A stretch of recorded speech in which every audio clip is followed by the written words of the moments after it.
김어준입니다. 계층 사다리, 최근 비트코인 기사에 자주 등장하는 단어입니다. 이 용어는 최근 두 가지 용도로 주로 쓰입니다. 하나는 일확천금을 노리는 도박 심리를 계층 사다리를 타는 정당한 노력으로 합리화할 때, 교육으로도 계층 상승이 불가능해진, 개천에서 용나는 것이 불가능해진 이 시대에 비트코인은 부모가 누구인지 묻지 않고 공평하다, 이런 식으로 쓰입니다. 두 번째는 이 논리를 베이스로 이런 비트코인마저 정부가 규제하는 것은 정부가 계층 사다리를 걷어차는 거다. 고로 2030 세대는 정부에게 배신을 당했다. 지지를 거둬라. 이런 식의 정치적 프로파간다로 활용됩니다. 현재 한국의 비트코인 시장은 투기판이죠. 이게 계층 사다리면 카지노도 계층 사다리인 겁니다. 카지노도 입장할 때 부모 묻지 않습니다. 그런데 이 정치적 프로파간다는 최근 포털의 댓글, 각종 커뮤니티, SNS에서 대량으로 유통되고 있죠. 거품이 터질 것이 뻔한 이 판에 이런 논리로 이들을 뛰어들도록 부추기고 그 피해를 정부 책임으로 몰아 자신들의 정치적 이득으로 취하는 자들, 남의 피로 자신의 이익에 삼는 자들, 이들을 잡아내야 한다. 김어준 생각이었습니다.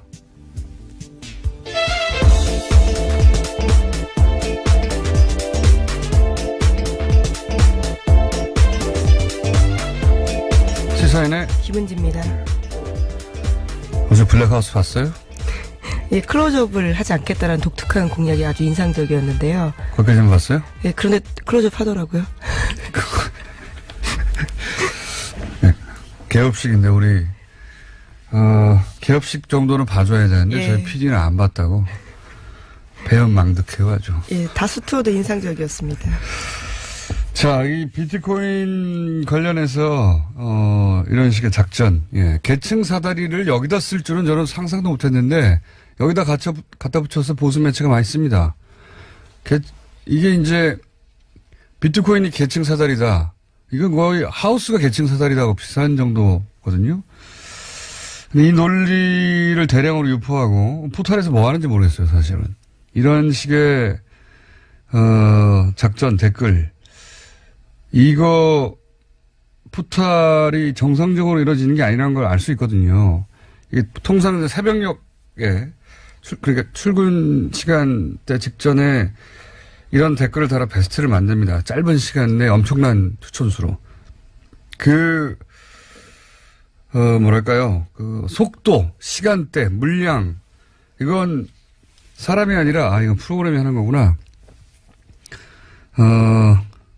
금방 제가 왜 오발단 프로그램 의심된다, 프로그램 하고 있다, 보시다 말씀드렸는데 이게 하루 이틀이 아니거든요. 이건 오로지 정부 비판 기사에서 이런 패턴이 나타나요. 최근에는 비트코인, 부동산, 최저임금, 올림픽 단일팀 여기에 어김없이 포털에 등장해서 이런 작업들이 있거든요. 국정원 사이버사령부 기무사 댓글 공작이 그렇게 큰 문제가 되는데 아직도 이걸 이런 식으로 한다는 건, 이걸 그냥 둔다는 건 말이 안 됩니다. 반드시 잡아서 처벌해야 된다. 근데 그때 등장하는 논리 중에 아주 신박한 것이 계층 사다리예요. 계층 사다리. 자, 첫 번째 뉴스는 뭡니까? 네, 어제 문재인 대통령이 이명박 전 대통령의 기자회견에 대한 입장을 냈습니다. 노무현 전 대통령의 죽음을 거론하면서 정치보복을 운운한 것에 대해서 분노의 마음을 금할 수 없다라는 건데요. 문 대통령은 이 전 대통령이 마치 청와대가 정치보복을 위해서 검찰을 움직이는 것처럼 표현한 것은 정부에 대한 모욕이다라고도 주장했습니다. 이건 이명박 전 대통령이 잘못 건드린 겁니다. 예. 이게 뭐 언론에서 얘기하듯이 노무현 전 대통령을 언급해서 잘못 건드린 게 아니라 그럼 굉장히 얄팍한 무서이고요. 문재인 대통령 스타일상 제일 싫어하는 게 뭐냐면 본인의 그 공적인 행위가 사심에 의해서 이루어졌다. 이렇게 사사로운 사람으로 몰아가는 거예요. 실제 문재인 대통령이 사적인 일과 공적인 일을 구분한 정도는 상상을 초월합니다. 이건 도덕적 결벽증이다. 저는 그렇게 생각하는데 상상을 초월하거든요. 게다가 본인은 그 촛불이 만들어준 대통령이다. 이걸 누구보다 이제 의무로 받아들인 그래서 사사로운 감정 때문에 국가 권력을 움직인다 하면 모욕을 당했다고 생각하고, 그럼 내가 지금 국민과 약속을 못 지키는 거라고, 애초에 사람도 그러한 데다가, 타고나길. 게다가 거기에 이제 촛불로 인해 본인이 대통령직에 올랐다고 생각하는 의무감까지 있는데, 이걸, 노무현 전 대통령 때문에 그런 사사로운 감정 때문에 하는 거 아니야? 이렇게 하면, 제가 보기에는 이건 잘못 건드려도 한참 잘못 건드려. 자신에 대해서, 기본적으로. 거기까지 참을 수 있는데, 이 시대에 대해서, 또는 망자에 대해서, 모두 다 모독하는 거라고 생각하는 거예요. 예. 자유한국당은 물론 이걸로 전설을 치려고 하겠죠. 네, 지금 계속해서 그러고 있습니다. 홍준표 대표는 비서실장 역할을 하면 안 된다라는 식의 이야기까지 하고 있는데요. 자유한국당한테는 좋은 싸움거리예요. 노무현 전 대통령을 이명박 전 대통령이 거론했다는 게. 그리고 측근들도 이걸로 싸울 수 있다고 생각하겠죠. 그거 왜 싸울 게 없거든요, 사실은. 그런데 이명박 전 대통령 자신은 사실은 망했다 싶을 거예요. 이렇게 되면 본인은 전직 대통령으로서 최소한의 예우 조치가 끝장난다. 이거 본능적으로 압니다. 네, 어제 그러한 지적도 했습니다. 대통령을 역임한 분으로서 말해서는 안 될 사법질서 부정이다라고요. 그러니까 이명박 전 대통령이 자기 얘기 무지하게 빠른 사람이라, 이건 내가 잘못한 것 같은데, 제가 보기에는 본인 입으로 다시는 이 얘기는 안 나올 거라고 봅니다. 주변에서는 막 써먹겠지만, 본인은 망했다 싶을 거예요. 어제 얘기했지만 이명박 전 대통령 기자회견은 본인을 위해서는 하지 않는 게 좋았다. 자, 그렇고요. 다음은요. 네, 이명박 전 대통령 측근들은 명백한 정치 보복이다라는 주장을 계속해서 하고 있는데요. 김효재 전 청와대 정무수석은 KBS 라디오에 출연해서 집권이란 모든 사정기관의 정보를 다 들여다볼 수 있는 거다. 왜 저희라고 아는 게 없겠냐라는 식으로 으름장을 놨습니다. 김두우 전 청와대 홍보수석도 CBS 라디오에 출연해서 이전 투구 한번 해보겠냐. 그런 부분들은 저희가 공개에 폭로하는 것이 정당하다고 보느냐라고 했지만요. 구체적인 내용은 없었습니다. 구체적인 내용은 없다니까요. 있으면 벌써 했죠. 지금 이 정도까지 코너로 몰렸는데 뭘 지금 두고 봅니까? 곧 있으면 포토라인에 설 정도인데 포토라인에 선 다음에 이거 공개하면 뭐예요? 어쨌든 뭐 전선을 만들어 보려고 노력을 하고 있는데 쉽지 않다. 자, 다음 뉴스는요? 네, 어제 더불어민주당의 원내수석 부대표인 박홍근 의원이 국정원 특수활동비로 이명박 전 대통령의 부인인 김윤옥 여사가 명품을 샀다라고 이야기했습니다. 김희중 전 제1부속실장의 검찰 진술 일부를 확보했다라면서 이 같은 내용을 공개한 건데요. 박 의원 쪽은 김 전 실장의 지인으로부터 제보받았다라고 설명했습니다. 하지만 검찰은 아직까지는 구입된 사실은 없다라고 밝혔는데요. 이명박 전 대통령 쪽은 박홍근 의원을 명예훼손 혐의로 오늘 검찰에 고발하겠다라고 밝혔습니다.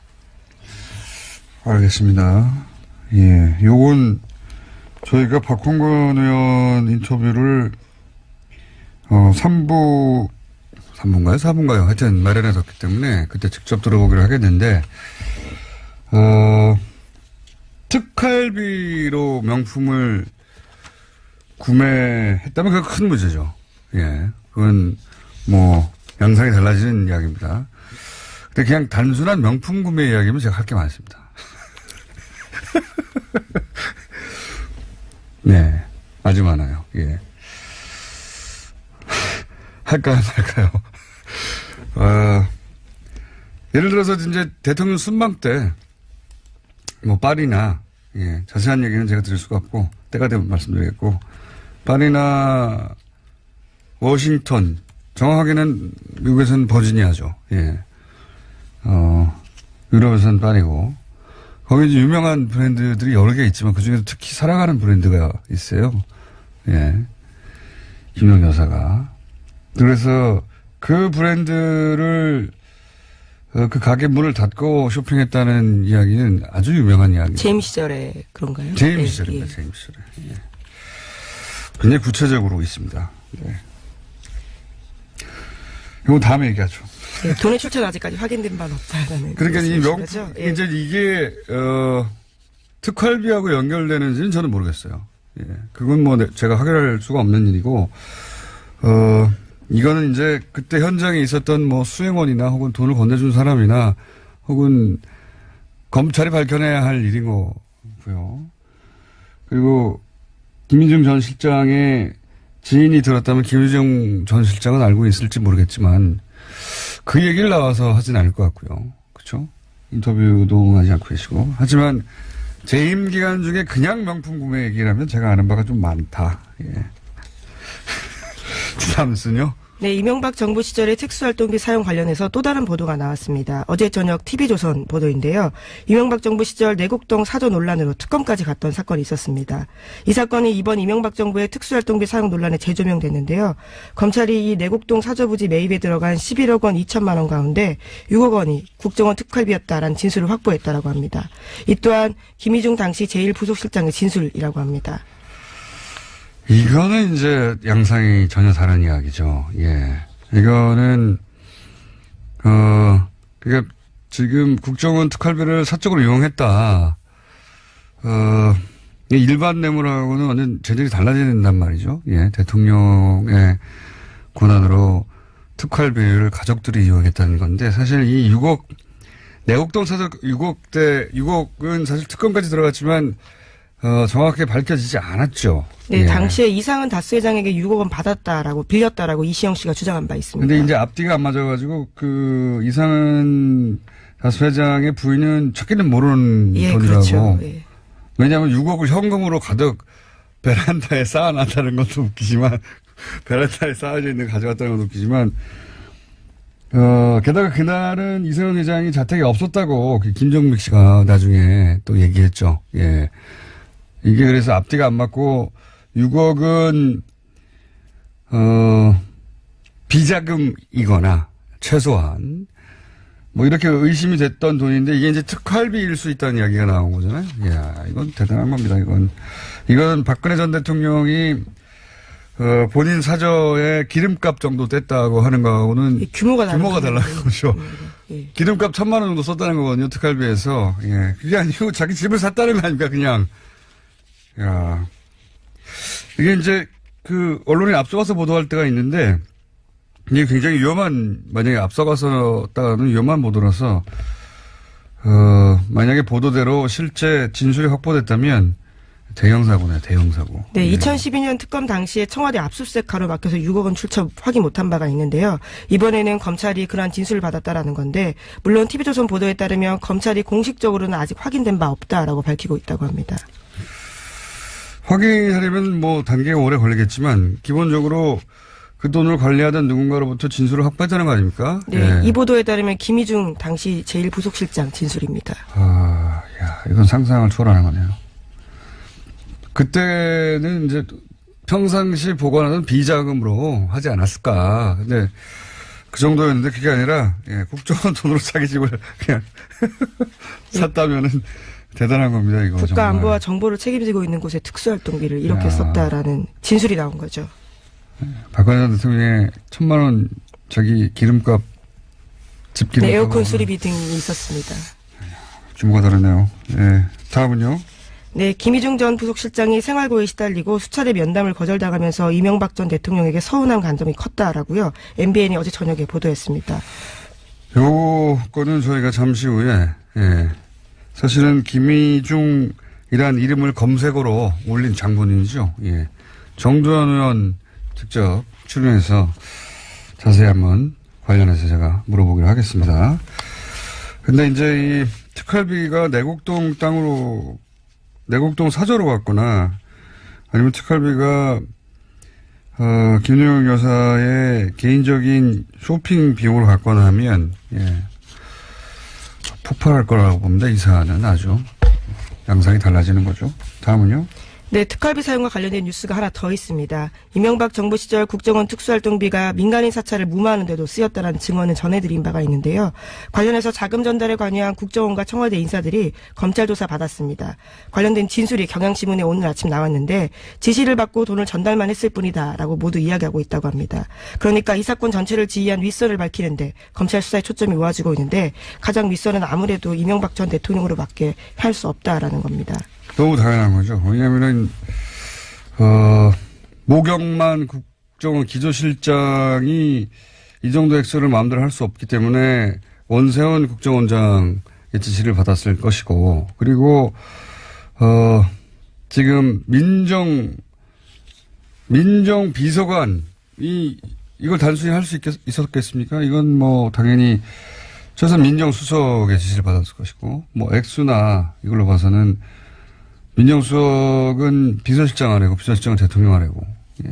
네, 보고 체계가 그렇게 되어 있습니다. 당연히, 근데 대통령, 원세훈 원장을 민정수석이 마음대로 할 수는 없고, 비서실장도 마음대로 할 수 없고, 대통령만 지시를 할 수 있으니까요.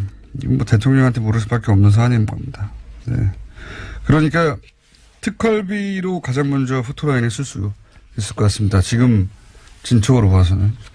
다음 순요. 네, 어제 다스 전직 임원의 제주도 땅에 대한 실소유죄 의혹을 전해드린 바가 있는데요. 그런데 제주도만이 아니라 충남 천안에도 같은 방식의 부동산이 있다고 JTBC가 보도했습니다. 다스 임원들이 공동 명의로 부동산을 샀는데요. 또 이들이 땅을 보러 다닐 때 이명박 전 대통령이 함께 있었다라는 증언도 나왔다고 합니다.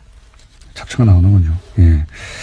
JTBC가 이런 데 강합니다. 예. 기초조사에서 전문 용어로 뽕을 뽑는다고 하죠.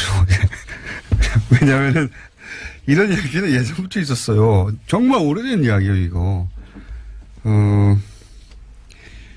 이 부동산, 삼양부동산 전국에 널렸다고 이명박 전 대통령. 그리고 실제 이명박 전 대통령이 그 부동산을 살 때 왔다는 이야기가 진짜 많이 나왔었거든요. 2007년부터. 근데 그걸 제대로 보도해서 이 땅이라고 특정해서 알려준 언론이 이때까지 없었다는 게 너무 이상합니다. 자, JTBC가 이명박 전 대통령의 차명 부동산을 샅샅이 뒤지고 있다는 얘기죠. 앞으로 더 나올 수도 있겠습니다. 자, 시간이 이제 한 1, 2분 남았으니까요. 제목 정도로 훑고 지나가 볼까요? 예. 네, 시민단체 참여연대가 시민 1000여 명과 함께 이명박 전 대통령을 한국과 아랍에미리트의 비밀군사협정과 관련한 직무유기 혐의로 고발했습니다. 뭐 당연히 할 일을 하셨군요. 참여연대에서는. 다음 뉴스는요? 네, 더불어민주당 박범계 의원이 한국수자원공사가 어제 오전부터 대전 본사에서 4대강 관련 자료를 파기하고 있다면서 관련 사진을 공개했습니다. 이건 계속 얘기하지만, 예. 청와대만 바뀌었을 뿐이지, 예. 개별 부처의 하부 구조는 여전히 지난 10여 년을 은폐하고 싶어 하는 사람들 혹은 세력들이 있는 것 같아요. 예. 네, 물론 수자원공사는 사무실 재배치 과정에서 사본 자료 일부가 포함됐고 전자문서는 그대로 있다라고 주장하고 있습니다. 그러면 뭐 거기 찍힌 그 문서를 그대로 요구해보면 되겠군요. 이건 뭐 확인하는데 그렇게 어렵지 네, 않고. 그래서 국가기록원에서 확인할 예정이라고 합니다. 국가기록원에도 다 보내지 않았다고 지난번에 국가기록 원장님이 나오셔가지고 국가기록원 자체가 기록을 제대로 또 하지 않았다는 얘기까지 있었는데 그렇게 해서 나올지 모르겠습니다. 자, 특활비 전국이 아주 예상치 못한 문을 열었어요. 예, 가족으로 옮겨붙는. 여기까지 하겠습니다. 오늘은 시사인의 김은지였습니다. 감사합니다. 김희중 전 청와대 제1부속실장. 네, 어제 오늘 계속해서 화제가 되는 인물입니다. 이 김희중이라는 단어를 검색어 1위로 만든 장본인은 따로 있죠. 정두원 전 의원 스튜디오에 직접 나오셨습니다. 안녕하십니까? 네, 안녕하세요. 저희가 스튜디오에 모시려고 여러 번 했는데 나오신 건 처음입니다. 아니, 저 부르지 않았는데 저는 전국 제1의 방송에 나오고 싶은데 안 불렀어요. 전화만 한 번인가 두 번 하고. 영광입니다. 저희 작가하고는 얘기하잖아요. 제가 정계 풍운하라고. 네, 그렇게 얘기했었죠. 어제 그저께 폭탄을 근데 하나 던지셨어요. 네. 뭐 던지려고 던진 게 아니라 저는 물어보면 대답합니다. 그러니까 제가 장애인인데 그러니까 말을 돌려서 할 수 있는 능력을 현저히 결여한 장애를 지니고 있어요. 그러다 보니까 물어보니까 있는 대로 얘기하는 거죠. 우선 김희중 씨하고 MB의 인연 그리고 역할은 어떤 것인지 좀 정리를 한번 해주시죠. 그게 97년부터라고 언론에서 보도되고 있던데. 그러니까 이제 분신이라고 할 수 있고 네. 움직이는 일정표죠. 그러니까 이제 우리도 국회의원 뭐 이런 거 하면 이제 비서가 있잖아요. 네. 근데 내가 모르는 걸 걔한테 물어봅니다. 야, 어저께 누구 만났지? 야, 1년 전에 이런 일이 있었어? 그때 내가 뭐라 그랬어? 그렇게 물어봅니다. 그렇게 물어보는 사람이 김희중이에요. 첫 번째로 물어보는 사람이. 예, 그러니까 자기보다 자기를 더 잘 알 수가 있는 거죠. 그렇군요. 예. 그 서울시장 시절에도 그러니까 움직이는 수첩으로 수행비서를 그럼 한 거네요. 그죠? 국회의원 때부터 그랬다니까요. 그래서 네, 15년 동안. 그 이명박 서울시장을 사실상 그 컨셉부터 다 만든 게 의원님이라고 저는 알고 있는데. 뭐 과장된 거고요. 그러면 반쯤 만든 걸로 하죠. 네. 반쯤 만든 분으로 알고 있는데 그럼 그때부터 이미 김희중 전 실장을 많이 겪어보고 아시겠네요. 잘. 굉장히 맑고 담백하고 깨끗한 친구입니다. 그러니까 그 엄청난 부자 아닙니까? 그 부자 돈 관리를 하면서 본인은 되게 가난하게 살아가지고 사실은 또 굉장히 생활고를 많이 겪을 정도로 어려웠어요. 그 정도로 돈 문제에 있어서도 굉장히 그러니까 깨끗했다. 돌아가신 부인도 한번 어려워서 헤어졌다가 다시 재결합해가지고 또 이제 어렵게 다시 살아가는 중에 이런 일이 생긴 거죠. 그럼 그 과정 전체 그러니까 대통령 부속실장이 돼서도 그렇게 살림이 폈다거나 혹은 뭐 서울시장 시절도 그렇고 그런 적이 없었단 말이죠. 남의 돈에 절대 손 안 댑니다. 손을 안 된다. 그럼 이게 이제 그 당시 솔로몬 저축은행 임 회장한테 이제 임 회장이 영업 정지 막아달라고 로비를 전박을 했었죠. 예. 당시에. 예. 그러다가 이제 그 언론 보도를 정리하면 검찰 기소 내용 정리하면 3번 정도에 걸쳐서 1억 8천을 받았다. 예. 예. 그러니까 이제 실수한 거죠. 그때 넘어간 겁니다. 임석한테.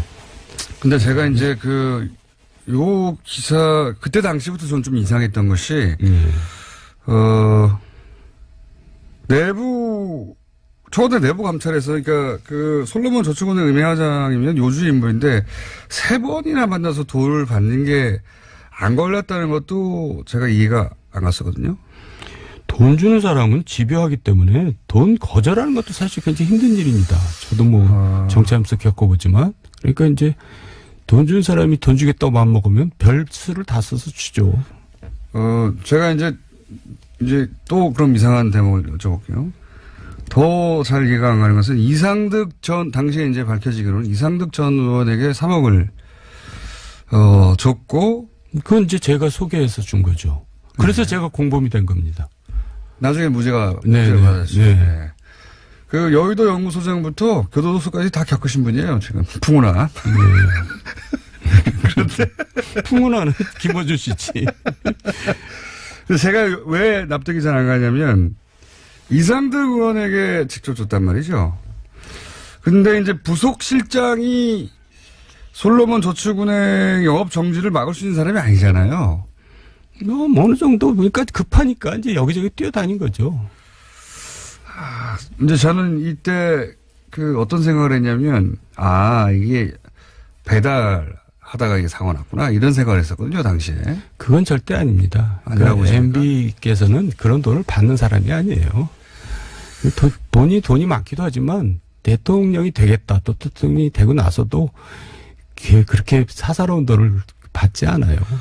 의원님 모르시는 거 아니에요? 혹시? 또 규모가 그 정도 돈은 또 절대 안 받습니다. 근데 본인이 이렇게 얘기했단 말이죠. 김희중 씨는, 금품을 수수하지는 않았다. 끝까지 부인을 했어요. 이번 일로 자기 이름이 거론된 것에 도의적인 책임을 지겠다고 했지, 내가 돈을, 수수하지는 않았다고 했단 말이죠. 그러니까 돈이 간 건 사실이고, 근데 본인은 수수하지 않았다면, 그 돈을 누군가한테 전달하려고 했던 거 아니냐. 게다가, 제가 그때 이제 이게 오래된 얘기지만 그때 당시 이명박 전 대통령에게 굉장히 관심이 많았기 때문에 제가 주의 깊게 본 사건인데 게다가 이제 김희중 씨가 이제 굉장히 담백하다고 하셨으니까 그런 성격이면 자기가 받았으면 받았다고 하지 않을 거면 이미 잡혔는데. 그러니까 이제 어떨 길을 받았는데 그거를 이제 돌려주려고 갖고 있었을 가능성이 높고요. 3번에 나눠서 받은 건 얼떨결에 받은 게 아니었습니까? 한 번 받으면 또 그 다음에 또 거절하기 힘들죠. 근데 MB한테 전달하는 거는 제가 아는 MB는 그런 돈은 절대 안 받습니다. MB한테 전달하기에는 제가 그러니까 보기에도 1억 8천원 자범 수준은 아니에요.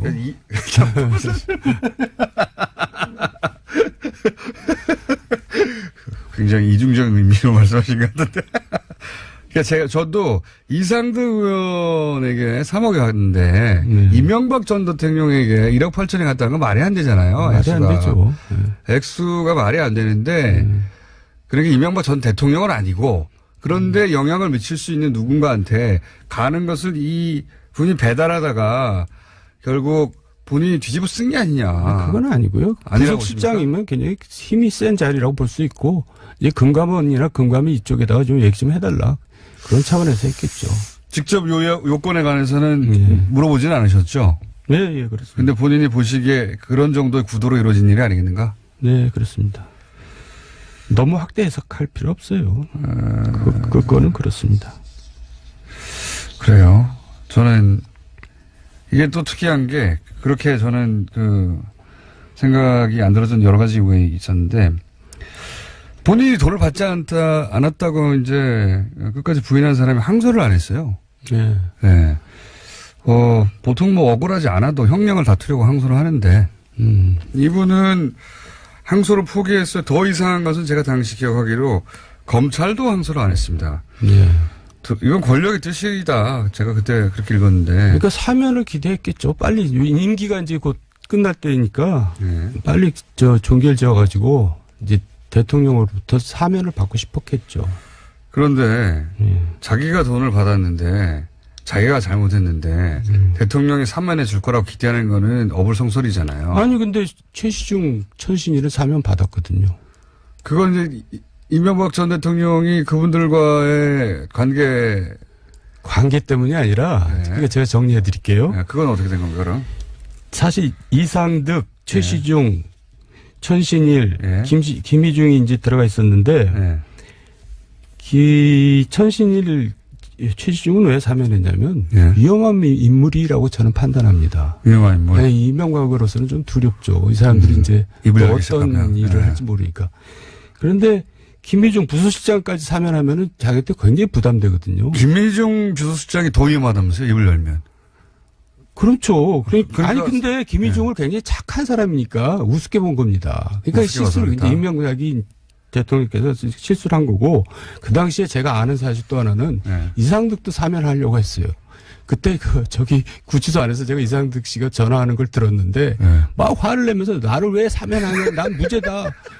그래서 절대 사면하지 마라. 나는 끝끝내 무죄를 다투고 무죄로 나갈 것이다 그러더라고요. 그러니까 희중이만 그냥 쏙 뺀 거예요. 희중이가 그 얘기. 만만해서 그랬다? 네, 만만해서. 그러니까 그때 얼마나 상처를 받았겠어요. 근데 그 후로 이제 뭐 어제 얘기 나왔듯이 상가집도 안 오고 꽃도 안 보내고 전혀 돌보지 않거든요. 그러니까 완전히 그냥 바보 취급한 겁니다. 네가 뭐 특별히 할 수 있는 일이 있겠냐 이렇게. 그렇게 착한 사람이거든요.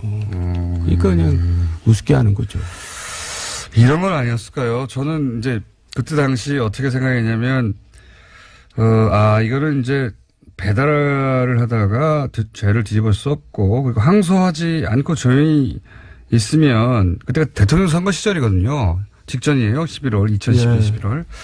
대선 끝나고 마지막 사면 때 그때 해결해 줄게 이런 약속을 했는데 들어가서는 그냥 내버려 둔 겁니다. 사면 안 해주고.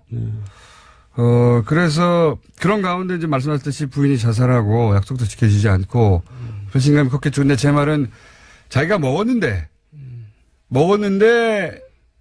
감옥 면회를 오지도 않을 뿐만 아니라 이제 부인 장례식에도 오지 않았다. 이게 아니라 안 먹었는데 아예 본인은 계속 안 먹었다고 주장하고 있잖아요. 안 먹었는데 누군가의 대타로 갔는데 사면시켜 준다고 했다가 이거 완전히 버려버린 거죠. 부담되니까. 그러니까 지금 김원주 씨는 집요하게 이제 거기에 대해서 집착을 하시는데 네.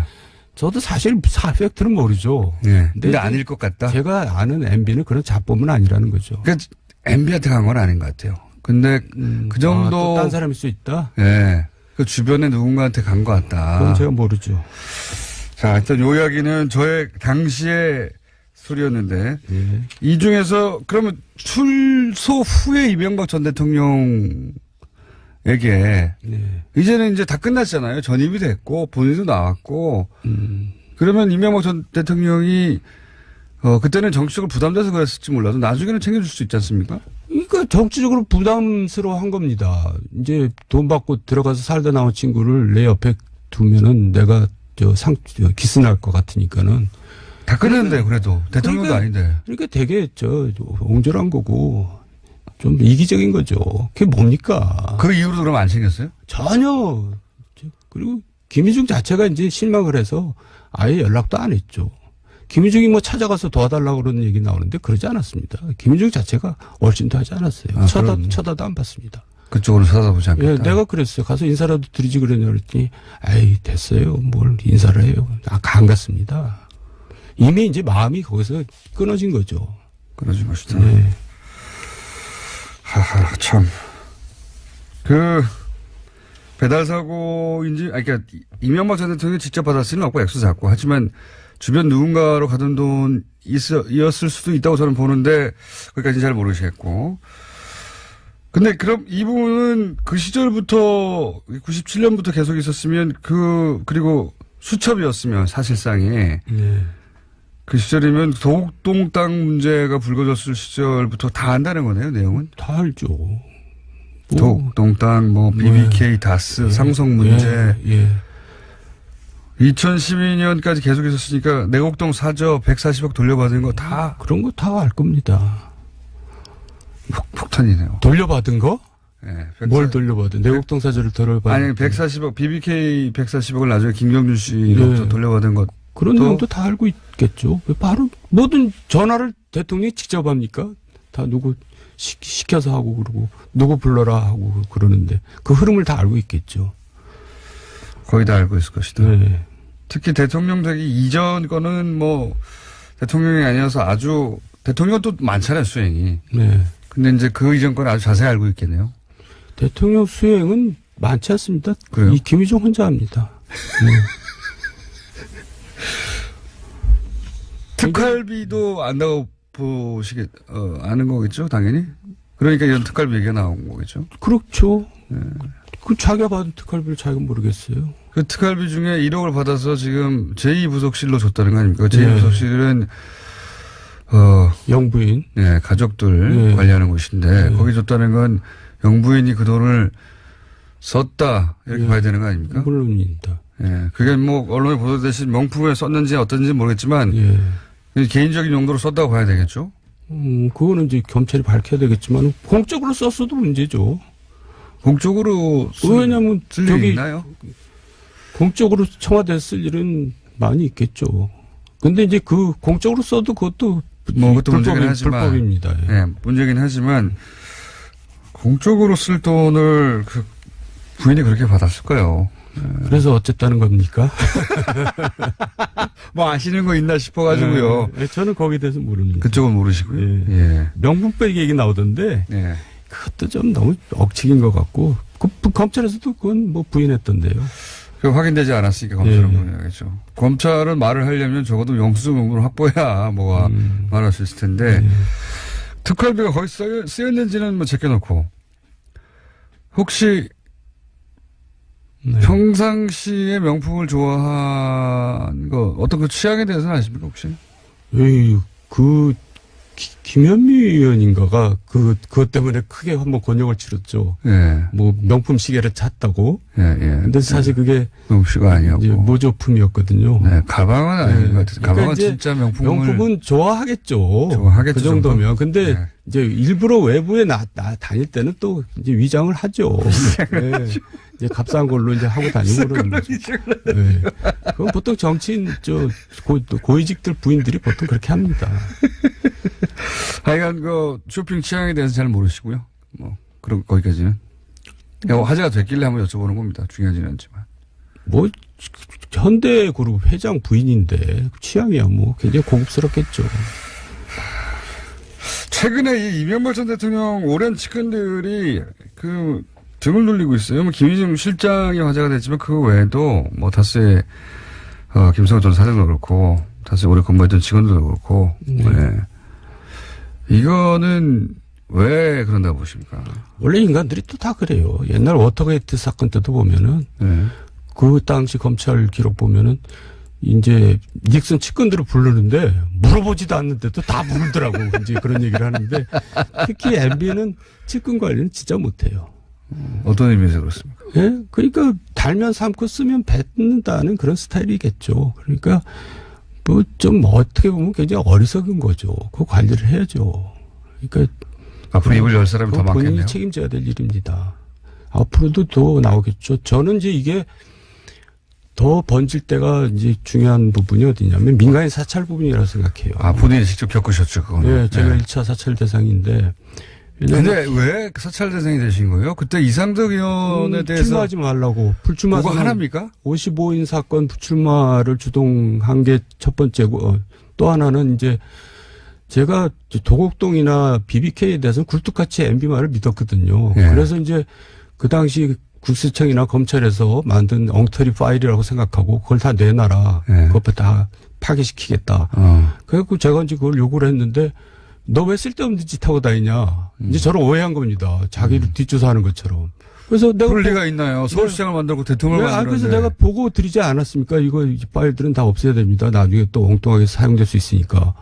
그런데 그거를 갖다가 이제 한상준이라는 사람이 이제 SD한테 가서 쪼르르 가서 이제 잃는 겁니다. 정도니까 자꾸 요구한다. 네. 그러니까 SD가 이제 그걸 MB한테 얘기했겠죠. 이상덕 의원. 그러니까 MB한테 제가 거의 그 10년 가까이 같이 지냈는데 처음으로 이제 야단을 맞은 겁니다. 1시간 동안. 너 왜 쓸데없는 짓 하고 다니냐. 그래서 저는 왜 야단을 맞는지 좀 몰랐어요. 네. 본인을 도와주겠다고 하는 건데. 도와주겠다고 하는 거고 보고를 한 건데. 지금 와서 생각해 보니까 그런 것들이 다 위험했던 것 같아요. 네. 문제가 있었던 것 같아요. 그러니까 그러지 않았겠어요. 그러니까 당연히요. 제가 순진했던 거죠.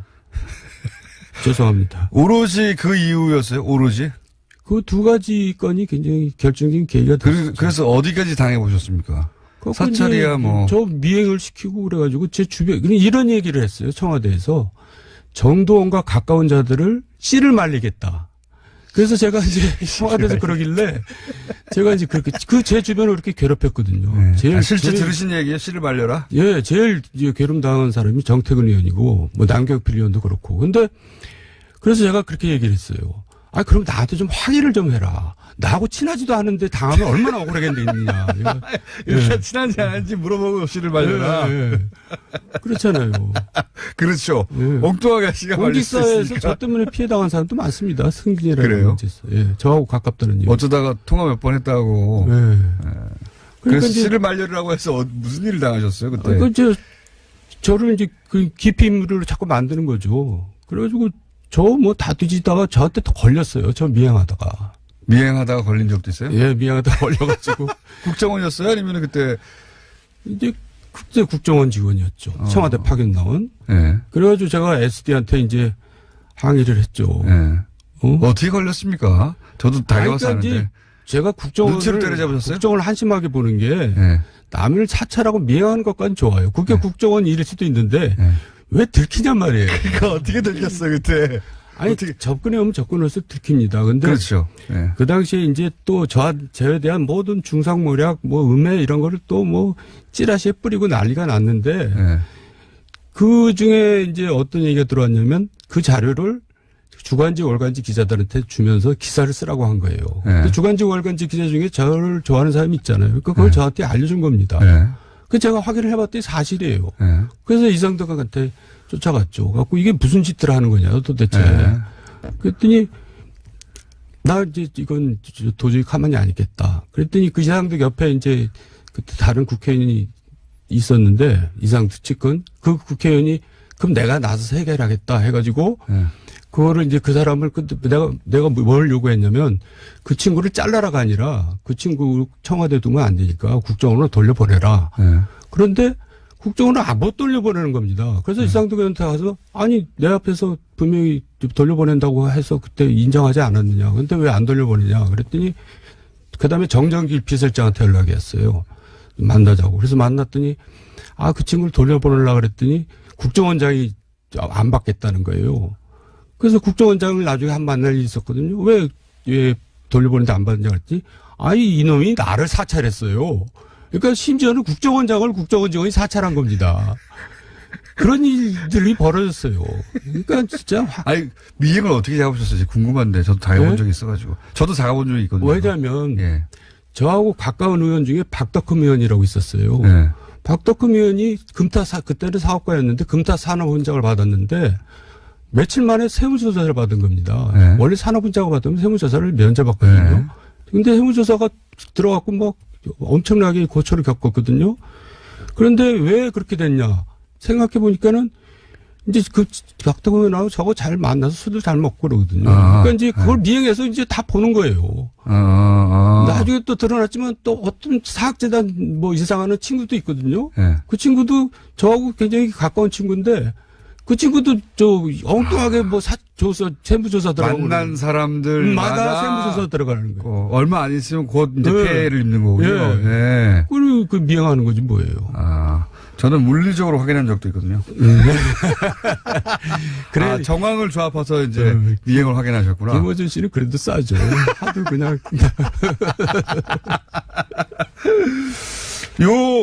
그 사찰도 한번 터질 것이다 보시는 거군요.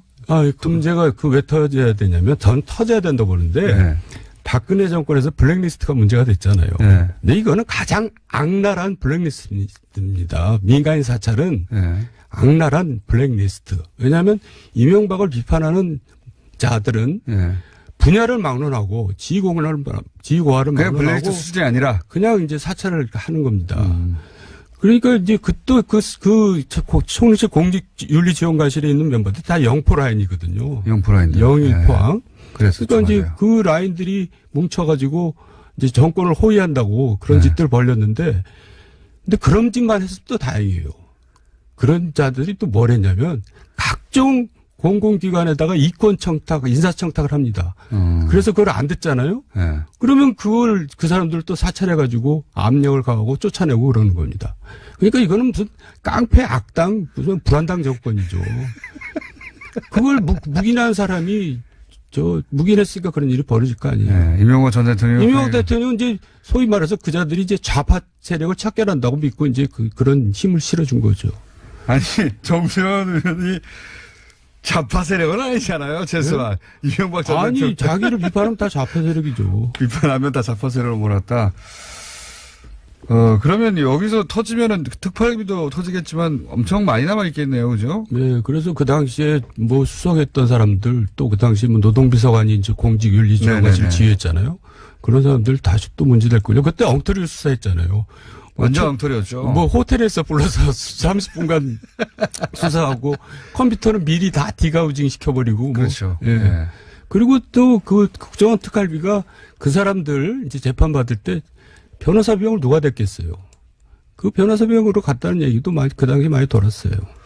그 외에 혹시 앞으로 터질 분야들 좀 맥을 짚어주시면 또 어디가 있습니까? 글쎄요, 저 여기서 한 건 하고 가라는 얘기인데. 그러니까 이때까지 나온 얘기 정리하신 거 말고 네. 새로운 거 하나 툭 던지고 가세요, 그러면. 이때까지 1분밖에 안 남았는데. 아니, 이제 대통령 선거 과정에서는 네. 별의별 일이 다 벌어집니다. 그렇죠. 당락에 영향을 미칠 수 있는 사건들이 또 생기거든요. 근데 네. 이제 그런 거를 막고 처리하고 그런 역할을 제가 많이 했죠.